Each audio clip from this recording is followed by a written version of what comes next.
NDTV carnival में अब हमारे साथ बात करने के लिए मध्य प्रदेश विधानसभा में उपनेता प्रतिपक्ष हेमंत कटारे जी हैं। हेमंत जी, बहुत स्वागत करता हूं मैं आपका। हेमंत जी, पहला सवाल, चूंकि एनडीटीवी इलेक्शन कार्निवाल है, हम पूरे देश में घूम रहे हैं, हम चुनाव की फिजा जानने की कोशिश कर रहे हैं, लोगों की नब्ज टटोलने की कोशिश कर रहे हैं। तो मेरा पहला सवाल ये, बीजेपी कहती है अब की बार 400 पार, ये बीजेपी के लिए कितना मुश्किल आपके हिसाब से? कि बीजेपी की जहाँ तक बात की जाए तो बीजेपी तो हो सकता है 800 पार भी कह दे, वो पाकिस्तान बांग्लादेश को भी जोड़ ले कहीं। सिर्फ नारा देना एक मुझे नहीं लगता वो होना चाहिए। ये निर्णय जनता के ऊपर छोड़ना चाहिए, क्योंकि कहीं ना कहीं जब बीजेपी इतने बार बार इस चीज़ को कहती है तो ऐसा लगता है जैसे या तो उन्हें जनता से निर्णय छीन चुका है या उनको पहले ही भविष्य का आभास हो चुका है। जबकि ये निर्णय उनको ये ज़रूर कह सकते हैं कि अब की बार हम चाहते हैं 400 पार करवा के दे जनता से, ये ठीक है, यहाँ पे कम से कम घमंड नहीं झलकता। लेकिन चैलेंज करके कह देना अब की बार 400 पार, तो ये एक चैलेंज है जनता को भी। तो मैं समझता हूँ जनता खुद इस चीज़ को समझे और जनता को ये चीज़ मालूम होनी चाहिए कि देश में इस समय महंगाई, बेरोज़गारी और बाकी चीज़ों का जो बीजेपी ने वायदे किए पिछले 10 वर्षों में क्या आलम है, कितने पूरे हुए, कितने नहीं हुए, उन सब पे विचार और मंथन करने के बाद अपना बहुमूल्य वोट देना चाहिए। तो इसलिए मैं इस नारे को उनके घमंड से जोड़ते हुए जनता के ऊपर निर्णय छोड़ता हूँ। एक सवाल आपसे कटारे होने के नाते मुझे पूछना है, और वो ये है कि विधानसभा के तो नतीजे जो आए सो आए, उसके बाद कांग्रेस ने जो समीकरण बनाने की कोशिश की, उसमें उमंग सिंघार को प्रमोट किया गया, फिर जीतू पटवारी ओबीसी, फिर सत्यदेव कटारे को दिया गया क्योंकि वहां से फिर राजेंद्र शुक्ल आ गए थे। तो वो हेमंत कटारे, तो वहां से मुझे पिताजी के याद आए थे आपके, और मेरे ख्याल से मुझे शायद आपको गर्व ही हो रहा होगा उस पर। तो जब राजेंद्र शुक्ल का नाम वहां से आ जाता है कि वहां से ब्राह्मण को आगे बढ़ाया गया, तो फिर हेमंत कटारे को भी आगे बढ़ाइए, आप एक युवा को आगे बढ़ाइए। ये समीकरण कहां आपको फिट बैठते दिखते हैं इस चुनाव में 24 में? मुझे लगता है कांग्रेस ने जो निर्णय लिए हैं इसमें बीजेपी को देख के नहीं लिए। मैं इतनी सी बात से आपसे बस असहमत हूँ। बाकी आपको मेरे स्वर्गीय पिताजी की याद आई मुझसे इंटरव्यू करते हुए, मेरे लिए गर्व की बात है, क्योंकि आज मैं जहाँ भी जिस भी स्थान पर हूँ मैं अपने स्वर्गीय पिताजी के आशीर्वाद से हूँ और आगे भी जो स्थान प्राप्त करूँगा वो भी उन्हीं के आशीर्वाद से करूँगा। रही बात अब उन्होंने राजेंद्र शुक्ल जी को बनाया या अभी मेरे से पूर्व में प्रहलाद पटेल जी भी इंटरव्यू दे रहे थे, किसको क्या पद दिया मैं उस पर तो नहीं टिप्पणी करना चाहूँगा। लेकिन मुझे ऐसा लगता है कि सीनियरों की अनदेखी करिए।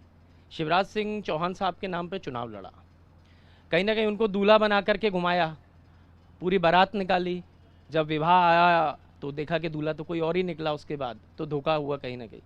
अगर मुख्यमंत्री बदलना था तो पहले ही बता देते कि शिवराज सिंह जी फेस नहीं है, तो जनता फिर अपने हिसाब से वोट देती।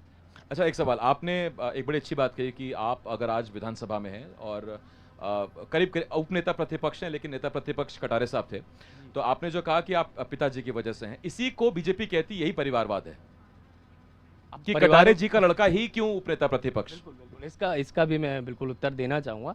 आरोप लगाने वालों को पहले अपने गिरेबान में भी झांक लेना चाहिए।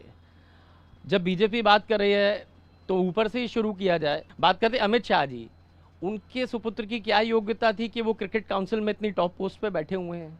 कोई योग्यता थी तो आनी चाहिए सामने। राजनाथ सिंह जी 3rd नंबर के लीडर हैं, उनके सुपुत्र की क्या योग्यता है? ये मैं नेशनली बात कर रहा हूँ। अब आप अंदर आ जाइए, प्रदेश में आ जाइए। प्रदेश में जो पूर्व मुख्यमंत्री जी थे उनके दोनों सुपुत्र राजनीति में सक्रिय हैं। जो वर्तमान में विधानसभा अध्यक्ष हैं प्रहलाद पटेल जी के भी परिवार में लोग राजनीति में सक्रिय। मैं नाम नहीं लेता क्योंकि किसी का नाम लेना मुझे नहीं लगता राजनीति में बहुत अच्छा उदाहरण रहेगा, लेकिन जब आप इतने स्पेसिफिक उदाहरण दे रहे हैं लोग समझ रहे हैं। हाँ, समझ सब रहे हैं। तो यहाँ पे मेरा सिर्फ इतना कहना है कि मैं कोई नॉमिनेटेड नहीं हूँ।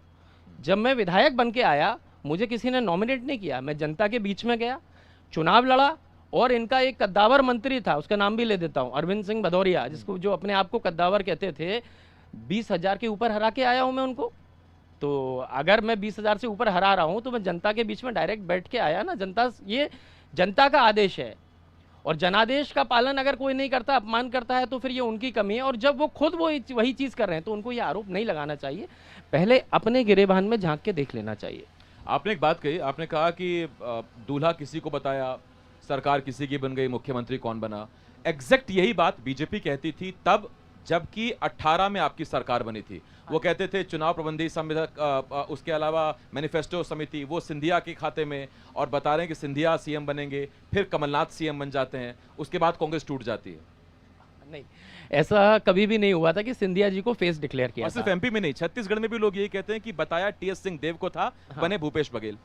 जैसा कि आप कह रहे हैं, यहाँ के लिए तो कैंपेन कमेटी के अध्यक्ष उस समय ज्योतिरादित्य सिंधिया जी को बनाया गया था, लेकिन ऐसा नहीं था कि उनको अकेले को पूरे प्रदेश की जिम्मेदारी दी थी। सारे नेताओं के पास, चाहे वो दिग्विजय सिंह जी हों, चाहे वो कमलनाथ जी हों, तीनों को बराबर की जिम्मेदारी दी थी और तीनों को एक एक विभाग बांटा गया था।